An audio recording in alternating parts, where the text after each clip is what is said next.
Hello বন্ধুরা, তোমরা সবাই কেমন আছো? আশা করি খুব ভালো আছো। আমিও খুব ভালো আছি। তোমাদের জন্য একটা নতুন রেসিপি নিয়ে এসেছি, পমফ্রেট মাছের ঝাল। পমফ্রেট মাছের ঝালের জন্য সবার প্রথমে পমফ্রেট মাছগুলো সুন্দর করে ধুয়ে নিয়েছি। এবার লবণ হলুদ দিয়ে সুন্দর করে মাখিয়ে নেব।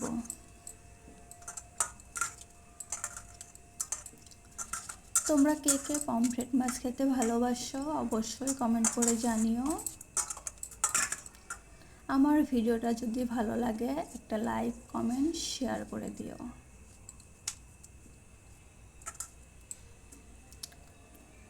মাখানো হয়ে গেছে। এবার কড়াইটা আমি সুন্দর করে গরম করে নেব। কড়াইটা গরম করে নিলে ভালো করে মাছগুলো লেগে ধরে না। আমার কড়াইটা গরম হয়ে গেছে। এবার আমি তেল দিয়ে দিয়েছি। তেলটা গরম হয়ে যাওয়ার পরে আমি মাছগুলো একে একে দিয়ে দেবো। দুটো মাছ দিয়ে দিয়েছি।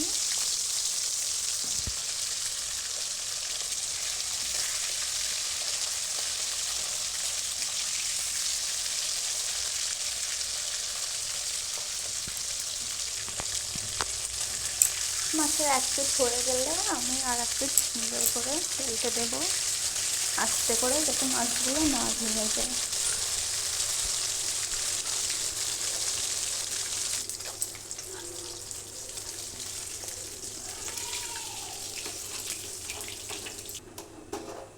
মাছ ভাজা হয়ে গেছে, আমি তুলে নিয়েছি।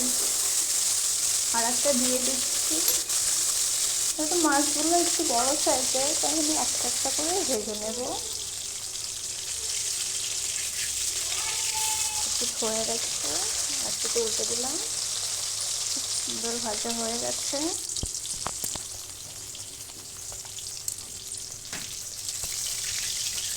এটা হয়ে গেছে, আমি তুলে নিয়েছি। এভাবে একা একা আমি সমস্ত মাছগুলো ভেজে নেব।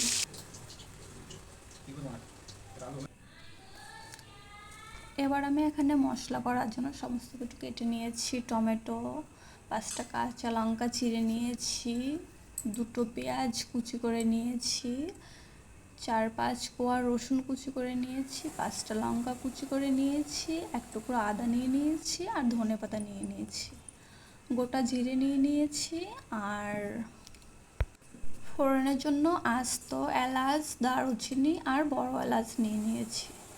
এবার আমি মশলাটা পেস্ট করে নেব। দিয়ে দিলাম আদা, রসুন, লঙ্কা,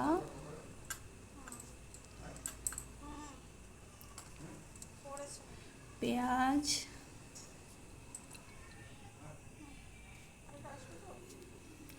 গোটা জিরে। এটা আমি সুন্দর করে মিক্সি করে মশলা করে নেব। দেখো মশলাটা আমার রেডি। এবার আমি টমেটোটা মিক্স করে নেব। আমি 3-4টে কাজু দিয়ে দিয়েছিলাম, তোমরা চাইলে দিতে পারো, না চাইলে নাও দিতে পারো। আমার মশলা রেডি হয়ে গেছে। এবার মাছ ভাজার পরে যে তেলটা ছিল ওটাই গরম করে আমি ফোড়ন দিয়ে দিয়েছি। ফোড়নটা হয়ে গেলে আমি মশলা দিয়ে দেবো। তাহলে আমি সুন্দর করে কষিয়ে নেব। একটু লবণ দিয়ে দিলাম পরিমাণ মতো।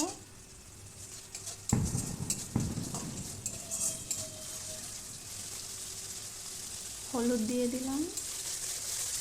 লবণটা পরিমাপ মতো দেবে, যেহেতু আমি সবজি দিচ্ছি না, মাছে লবণ দেওয়া আছে, সেই জন্য শুধু মশলার জন্য সামান্য পরিমাণে লবণ দিতে হবে। টমেটোটা মিক্সটা দিয়ে দিলাম। আবার সুন্দর করে এটাকে আমি কষিয়ে নেব। আমি যতক্ষণ কষাবো, যতক্ষণ না পর্যন্ত এর থেকে তেল ছেড়ে আসছে।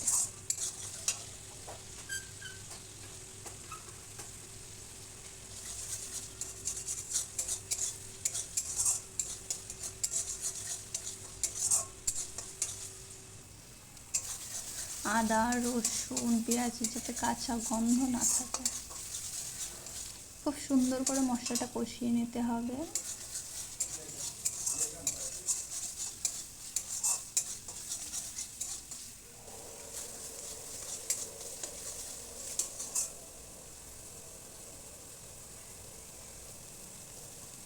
তেল ছেড়ে এসছে দেখো।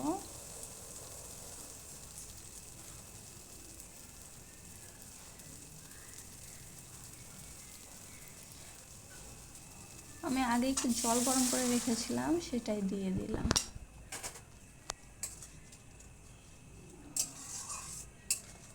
খুব বেশি ঝোল দেব না, মাছগুলো ভালোভাবে ডুবে যায় সেই পরিমাণ মতো জল দিতে হবে।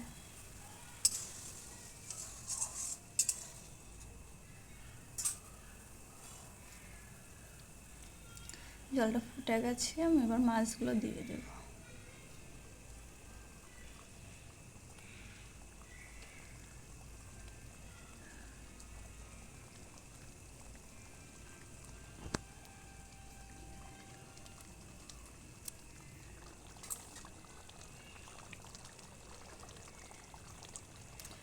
আমি লঙ্কা চিড়ে রেখেছিলাম, সে লঙ্কাগুলো দিয়ে দিলাম।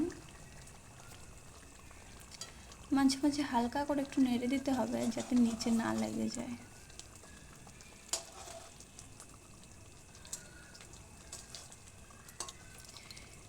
এই ধরনের সুন্দর সুন্দর ভিডিও দেখতে হলে আমার চ্যানেলটা সাবস্ক্রাইব করে আমার পাশে থেকো। সব শেষে আমি ধনেপাতাগুলো দিয়ে দিলাম।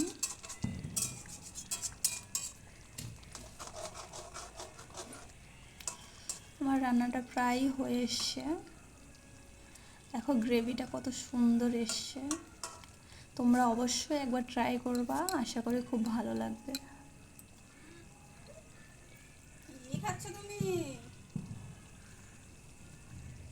রান্নাটা হয়ে গেছে, এবার আমি নামিয়ে নিয়েছি। দেখো গ্রেভিটা এত সুন্দর হয়েছে, বোঝাই যাচ্ছে না মাছটা।